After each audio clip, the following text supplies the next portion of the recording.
Hello. This is the first time the bird department has successfully reared a little penguin. The reason why we're hand rearing this penguin is that we want a colony of self-sustaining breeding penguins in the zoo. And historically we've taken in penguins that have been injured in the wild and they've not been able to be released. Then if possible we've kept them in the zoo. Because of this and some of the disabilities, they find it hard to rear and hatch their own chicks. So the reason why these eggs were taken is because we knew that that pair wouldn't be successful, but we thought that the eggs would be fertile. Fortunately for us, they were. We're being very specific with how much food he gets because we want to keep a real close eye on his weight. So we don't want him to put too much weight on as it will affect his growth. So he's actually getting 39 grams of fish. So I just want to be quite exact. So I'll just cut bits off, nearly there. There we go. Hello, you. Before we feed him, we just check his belly. And the reason is that his belly is definitely emptied before we feed him again. And we just give him a little kind of once-over health check. So we check his eyes, so you can see that he's really hungry. And he's like, why aren't you feeding me? Hello, hello, hello. We want to make him react like the parents would. So we do that by using our fingers and we put them like this. And you can see that he'll start begging. So I'll feed him this first piece of fish. You can see it goes down really quickly and he's desperate for more. Hello, hello, okay, okay. Our end goal is to have a self-sustaining population where they breed themselves and we don't get involved.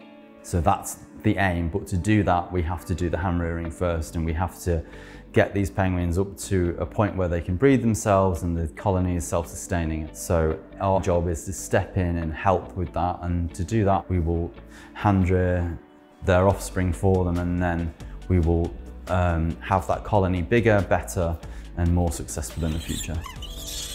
Go. So we don't want to feed too fast. I'm going to let him get the fish down so he can even beg him without giving him any food. Okay, last one. You ready?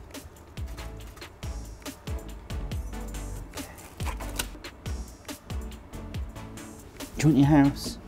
Hey.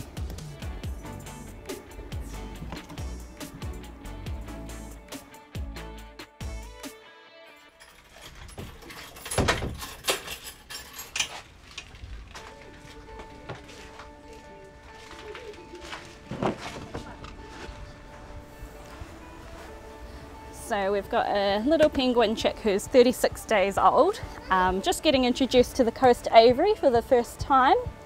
So we've got this little pen made up.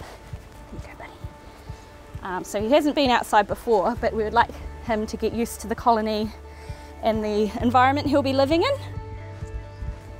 What's going on, buddy? This aviary is set up for adult penguins, so they have access to the saltwater pool all day long. They can come and go as they please, but this chick is still young.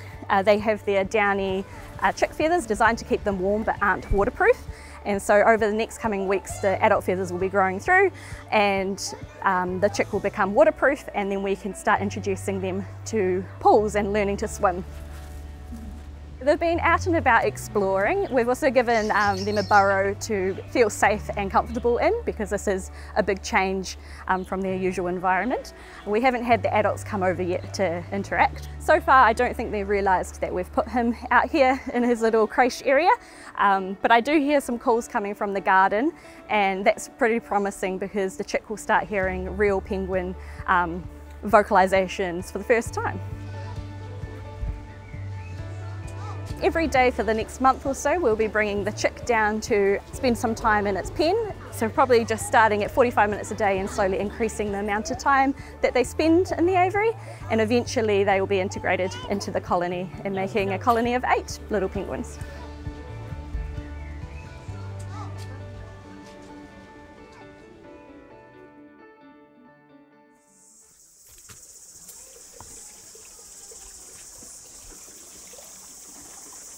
Okay. So we have a name for our new hand-reared penguin. It's Tamaro. We're really pleased. It's firstborn son in Toreo. It's really fitting because he's our first hand-reared penguin here at the zoo, and hopefully the first of many more. Good. You can see on his waterproofing, you see the beading, so that means that he's got good waterproofing. The water's literally running off his feathers and doesn't go into them at all. He's still a juvenile penguin, but he's got his adult plumage. At the moment, all the milestones that he was supposed to hit, he's done, so he's the correct weight. His feather condition's great. Inside his mouth looks fine, and his eyes and everything. So it's getting him to socialise. Once he does that, then we're confident that he will interact with the other birds and just ignore us, which is kind of what we want. That's a very slow process that we're going through. So what we're doing at the moment is we've reintroduced a swim school, and it's a different kind of swim school. This is an introduction and make friends swim school. So what we want to do is we just want to get him swimming with the other penguins and getting used to them. So that we're kind of doing a forced friendship at the moment, and that will just take a little bit of time over the next couple of months to sort that out. Oh, is he going to get in on his own?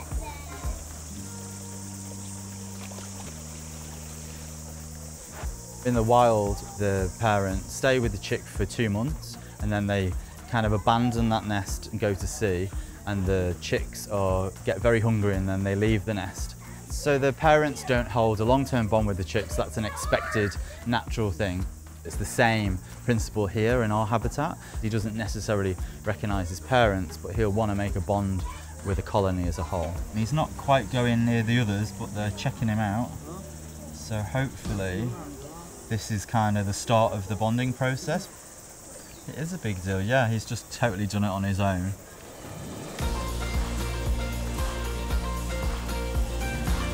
It's, you know, a really nice thing at the end of kind of that hard work to have the outcome to be successful. And we just want to focus on the future and do a lot more, because we want to build a good breeding colony that is a backup for the wild. So we want to have that genetic backup.